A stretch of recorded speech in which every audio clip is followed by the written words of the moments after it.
Acá podemos ver un tablero eléctrico que simula una instalación eléctrica domiciliaria, el cual se divide en tres circuitos. Un circuito de toma corriente de uso general, un circuito de iluminación de uso general y un circuito de uso específico. En primer lugar, analizaremos nuestro tablero seccional, en el cual en el material habíamos dicho que se deben calcular las cantidades de polos y luego multiplicarlo por 2. Acá tenemos el resultado de ese cálculo. Este espacio que tenemos acá es para una futura ampliación. Arrancaremos estudiando nuestro interruptor diferencial y nuestra llave termomagnética, ambos de corte general de nuestro tablero seccional. Algo a tener en cuenta es que nuestro interruptor diferencial debe soportar una intensidad superior a la de la capacidad de corte de nuestra llave termomagnética general.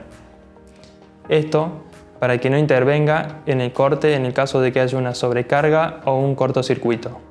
En este caso, usamos una llave termomagnética general de nuestro tablero seccional de 32 A y nuestro interruptor diferencial es de 40 A. Cabe recordar que nuestro interruptor diferencial es solamente en caso de que haya una fuga de corriente. No actúa para sobrecargas o cortocircuitos. Acá podemos ver nuestra barra conectora o derivadora, de la cual vamos a sacar la fase y el neutro, que previamente derivan de nuestra llave termomagnética general. Desde esta barra vamos a sacar la fase y el neutro, que van a ir a las llaves termomagnéticas de cada uno de los circuitos de nuestra vivienda. Como vemos, tenemos una llave por cada circuito. En este caso, en primer lugar, tenemos una llave termomagnética de 16 A para mi circuito de iluminación de uso general, o como la sigla lo dice, IUG. En segundo lugar, tenemos nuestra llave termomagnética de tomas corriente de uso general, de su sigla TUG. Y por último, tenemos nuestra tercera llave termomagnética, que es para un circuito de tomas corriente de uso general. La sigla es TUE. Para ambos circuitos de toma corriente hemos usado una llave termomagnética de capacidad de corte de 25 A. Para el circuito de tomas corriente de uso específico hemos usado un cable de 4 milímetros cuadrados, pensando en que en este circuito se podría conectar un horno eléctrico o una nafe. Para nuestro circuito de tomas corriente de uso general se ha usado un cable de 2,5 milímetros cuadrados, que es el mínimo que podemos usar para estos tipos de circuitos. Y para nuestro circuito de iluminación hemos usado cable de 2,5 milímetros cuadrados. Como hemos visto en el material teórico, a nuestro tablero seccional llegan las líneas seccionales que parten desde el tablero principal.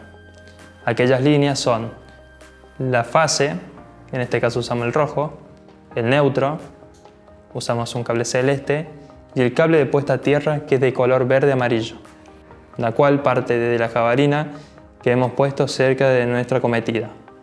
Ahora, analizando nuestra conexión, vemos que en primer lugar tenemos el interruptor diferencial, en el cual ingresan nuestros cables o líneas seccionales que vienen desde el tablero principal, que es el que alimenta todo nuestro tablero. Luego, desde nuestro interruptor diferencial parte hacia la entrada de nuestra llave termomagnética, de la cual salen el neutro y la fase y se conectan a sus respectivas barras bipolares para luego derivar de ellas a los siguientes circuitos. Vamos a repasar la diferencia entre un interruptor diferencial y un interruptor termomagnético. Ambos, en este caso, son de corte general de todo el circuito de nuestro tablero seccional.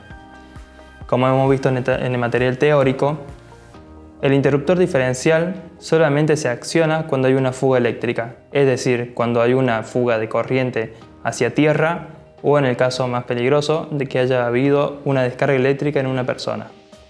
Nuestra llave termomagnética se accionará cuando haya una sobrecarga o un cortocircuito en nuestro tablero seccional o en sus circuitos derivados. Es muy importante utilizar terminales para conectar nuestros cables en los bordes de nuestros interruptores. No deben quedar ningún filamento suelto para evitar descargas eléctricas cuando queramos medir o controlar nuestros circuitos. También es muy importante la prolijidad en este caso. Tampoco deben quedar los cables tan estrangulados o doblados a 90 grados. Esto aumentará la resistencia del conductor y su posible calentamiento y deterioro. podemos ver que para cada circuito de tomas corrientes también lleva un cable de puesta a tierra, los cuales se conectan a nuestro cable principal de puesta a tierra que vienen desde la jabalina. También podemos ver que para nuestro circuito de iluminación no hemos puesto un cable para puesta a tierra. En este caso porque no vamos a enchufar artefactos los cuales nos pueden ofrecer algún tipo de descarga. En el caso de iluminación de uso específico, por ejemplo para luces que están en la intemperie o en exterior o de artefactos metálicos, para ellos sí vamos a tener que poner un cable de puesta a tierra. A continuación analizaremos cada uno de los circuitos y cómo se deben realizar. Para empezar, analizaremos el circuito de tomas corriente de uso general. Ahora vamos a analizar el circuito de tomas corriente de uso general. Para este circuito hemos pasado cable de 2,5 milímetros cuadrados de sección y también una puesta a tierra de igual sección. Hemos comprado un toma corriente normalizado. La forma correcta de realizar la conexión de estos toma corrientes es como podemos ver acá. Se debe empalmar un pedazo de cable al cable principal de este circuito. Un error muy común es que el mismo cable principal de este circuito entre a los bornes de este toma corriente y del mismo borne se deriven para el resto de los tomas corrientes. Este es un error muy grave porque la totalidad de las corrientes que demandan los demás toma corrientes va a pasar por este borne. La corriente excesiva acá producirá un calentamiento y su posible fuera de servicio. No solamente eso, también dejará sin alimentación al resto de los toma corrientes. Si nos ponemos a analizar en profundidad, podemos ver que en el caso de que este toma corriente salga de servicio, los que siguen después de él no se verán afectados, porque el cable principal no sufrió ningún daño. Esta conexión es una conexión en paralelo. En nuestro toma corriente, a la hora de conectar nuestro cable, podemos ver que vienen impresos las nomenclaturas o símbolos de la neutro y tierra. El que resta es de fase. En el toma corriente de fin de circuito no hace falta hacer la conexión como hemos visto anteriormente, sino que directamente se ingresan los cables a sus respectivas borneras. Como he dicho anteriormente, es muy importante conectar donde nos pide que conectemos cada cable, en el neutro, en la tierra y en la fase, como se logra ver ahí. Ahora analizaremos nuestro circuito de iluminación de uso general. En este caso tenemos dos lámparas, las cuales se comandan con dos llaves interruptoras. Bien. Para la primera llave interruptora, solamente derivamos la fase, porque es lo único que debemos interrumpir con nuestra llave. El empalme siempre se debe realizar en una boca accesible para luego revisar en caso de que haya alguna anomalía en su funcionamiento. Siempre nuestro empalme debe quedar en la boca accesible para luego analizar en caso de que haya una anomalía en su funcionamiento. Nunca, pero nunca debe quedar dentro de los caños corrugados. Como vemos, derivamos nuestro cable de fase a nuestra llave interruptora. De la misma sale un cable blanco, que es el que normalmente se usa para retorno, que es la que nos va a dar 220 a nuestra lámpara cuando accionemos nuestra llave interruptora, prender o apagar. También podemos observar que hemos empalmado en un pedazo de cable celeste a nuestro neutro principal para nuestra lámpara. Para los circuitos de iluminación se pueden usar conductores de hasta 1,5 milímetros cuadrados como mínimo, esto porque nuestros artefactos de iluminación demandan menos corriente que los artefactos para un toma corriente. En este caso podemos ver que estos cables son de 1,5. Se nota una leve diferencia con respecto a los cables principales.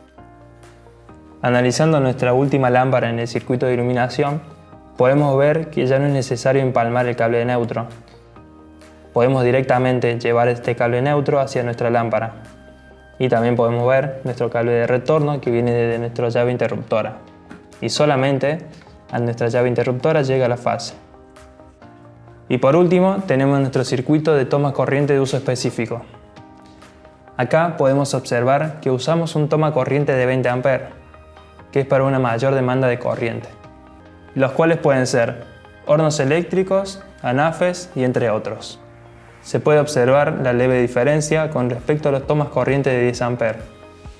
Hay una mayor separación entre sus polos y se ve un poco más robusto. Es muy importante que todos los elementos que utilicemos para la instalación eléctrica domiciliaria se encuentren normalizados por las normas IRAM y todas las que la rigen. Por ejemplo, podemos ver que tenemos unos caños corrugados que son ignífugos, las bocas también son ignífugas y los cables están sellados por la norma IRAM. Se logra ver ahí que tienen la nomenclatura, la norma IRAM y la corriente admisible. Al igual que todas las llaves interruptoras, ya sea termomagnéticas o interruptor diferencial. Como podemos ver, acá tenemos la barra derivadora, en la cual elegimos para la barra de arriba para nuestra fase y en la barra de abajo para nuestro neutro.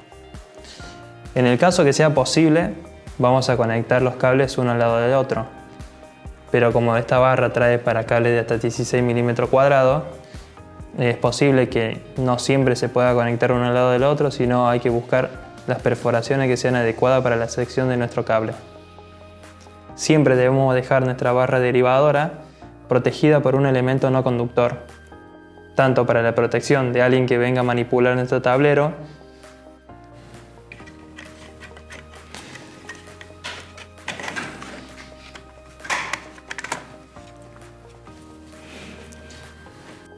como podemos ver, siempre debemos cubrir nuestra barra conectora para que a la hora de venir a realizar mediciones o manipular nuestro tablero no estemos expuestos a contactos indirectos o directos. También podemos ver que sobre el protector viene impreso datos importantes. En este caso, tenemos la corriente máxima nominal que soporta nuestra barra, a una temperatura de 40 grados centígrados, y también tenemos nuestra tensión nominal máxima, en este caso de 500 volts. Recuerden que bajo ningún concepto debemos manipular nuestro tablero eléctrico con energía. Esto nos puede ocasionar daños. Una vez terminada la instalación y previa a nuestra puesta en marcha, debemos corroborar de que no haya un cortocircuito entre fase y neutro. Para ello, utilizaremos nuestro multímetro y lo pondremos en continuidad. Vamos a ir midiendo fase y neutro de cada llave termomagnética y de nuestro interruptor diferencial. En caso de que tengamos un cortocircuito entre fase y neutro, nuestro multímetro emitirá un sonido mediante un buzzer. Como podemos escuchar, bien, arrancamos midiendo nuestro interruptor diferencial. Medimos entre los bornes de fase y neutro. No hay una continuidad, por ende no hay cortocircuito. Medimos en la salida del mismo interruptor, tampoco. Y así sucesivamente con el resto de los interruptores. Como vemos, hasta ahora no han emitido ningún sonido. Acá tampoco. De la misma forma lo haremos entre los dos polos de nuestros tomacorrientes. Como hemos visto, este es nuestro neutro y esta es nuestra fase. Medimos.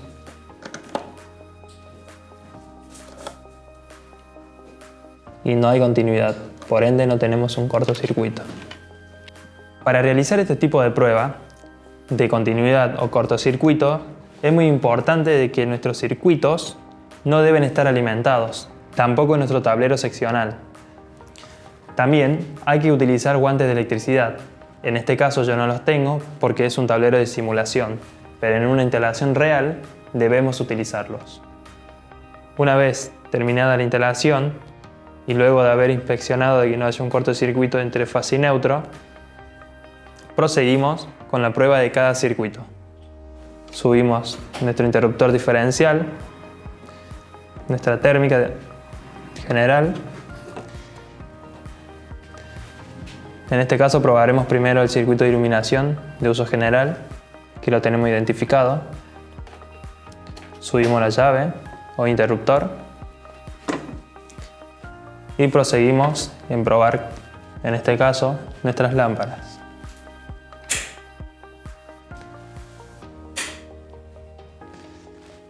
Como vemos, están funcionando correctamente. Existe una herramienta que es muy práctica para ver si nuestro cable tiene tensión o no, y es este lápiz magnético o tester magnético de fase.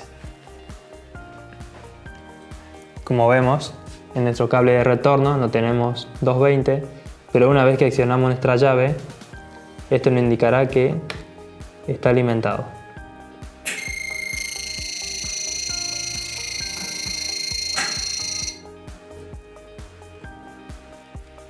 Hasta acá simulamos cómo se realiza una instalación eléctrica domiciliaria. Nos vemos en el próximo módulo.